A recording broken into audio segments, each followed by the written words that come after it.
यानंतर एक special report पाहूयात। मुंबईमध्ये मराठी पाट्यांचा मुद्दा पुन्हा एकदा समोर आलाय। अजून सुद्धा मुंबईतल्या 5000 दुकानांवरती मराठीमधून पाट्या लागलेल्याच नाहीत। या विरोधात आता नगरसेवक आणि पालिकेचे विधी समिती आक्रमक झालेली आहे। दुकानदारांना पुन्हा नोटिसा बजावण्यात आलेल्या आहेत। इतकंच नाही तर दुकानदारांवरती कारवाई न झाल्यास पालिका अधिकाऱ्यांवरती कारवाईचा इशारा विधी समितीनेच दिलाय। मुंबई महानगरपालिकेनं काढलेल्या आदेशाला दुकान मालकांनी वाटाण्याच्या अक्षता लावल्याचं स्पष्टपणे दिसतंय। या दुकानांच्या पाट्या पहा, या इंग्रजीतच आहेत। मुंबईतील सुमारे 5000हून अधिक दुकानांनी अजूनही मराठीतून पाट्या लावलेल्या नाहीत। या सर्व दुकानांचे नाम फलक हे पुन्हा मराठीतून लावले पाहिजेत असा आदेश नव्यानं काढण्यात आलेला आहे। मुंबई महानगरपालिकेच्या वतीनं विधी व महसूल समितीच्या बैठकीत भाजपचे तेजिंदर सिंग तिवाना यांनी हरकतीच्या मुद्द्याद्वारे मराठीतून पाट्या लावण्याची बाब निदर्शनास आणून दिली। मुंबईतील दुकानांची संख्या 3,73,000 आहे। मुंबईतील व्यावसायिक आस्थापनं 4,21,000 आहेत। मुंबईतील हॉटेल्स आणि खानावळींची संख्या 27,000हून अधिक आहे। आदेश देऊनही मराठी पाट्या न लावणाऱ्या दुकानांचे परवाने रद्द करून टाकावेत असे आदेश विधी समिती अध्यक्ष दीक्षा कारकर यांनी दिले। मराठी नामफलक हे सक्तीने लावले गेले पाहिजे। महाराष्ट्र अधिनियम क्रमांक 34 त्याच्यामध्ये जे नियम जे निर्देश त्या ठिकाणी दिलेले आहे प्रशासनाने ते सगळे तंतोतंत फॉलो झाले पाहिजे।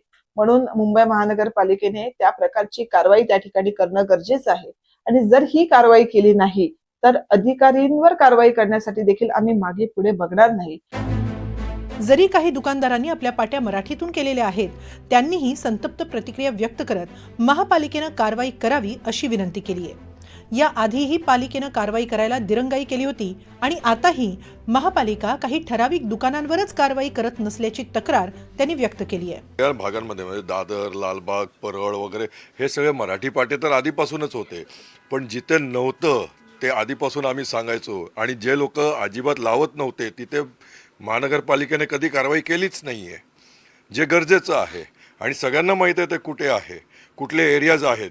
ते अमुक एरिया पॅचेसमध्ये त्या लोकांनी त्यांच्याच भाषेमध्ये लावलंय आणि मराठी नुसतं नावासाठी एकदम छोटं ते काय ह्या लोकांनी काय ओबे नाही केले आहेत, कोर्टाचे कायदे वगैरे पाळले नाही आहेत त्या लोकांनी।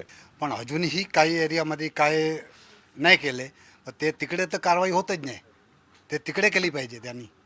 महानगरपालिका त्यांच्याकडे दुर्लक्ष करते का माहीत असूनही?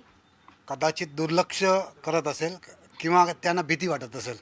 कोणाची भीती वाटत असेल? ते तर त्यांनाच माहिती कोणाची भीती वाटते ना। बॉम्बे साईडमध्ये सगळं लहान म्हणजे ते लोकांनी फक्त अल्टिमेटमध्ये लहान मराठीमध्ये कोणाला वाचता येत नाही, इंग्लिशमध्ये ते लोकांनी लिहिलेलं आहे, उर्दूमध्ये लिहिलेलं आहे। आपल्या दादर भागात पहिला मोठा अक्षर मराठीमध्येच आहे आणि मराठी असायलाच पाहिजे आणि जे कार्यवाही करायची ते लोक बॉम्बे साईडमध्ये करतच नाही। मुंबईत दुकानांच्या पाट्या मराठीत किंवा समान आकारात 2 भाषेत असल्या पाहिजेत असा नियम आहे।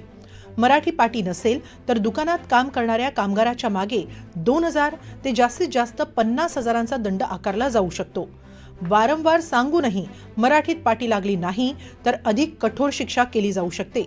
आता मराठी पाट्या न लावणाऱ्यांवर काय प्रकारची कारवाई होते ते लवकरच कळेल। जुई जाधव, NDTV मराठी, मुंबई।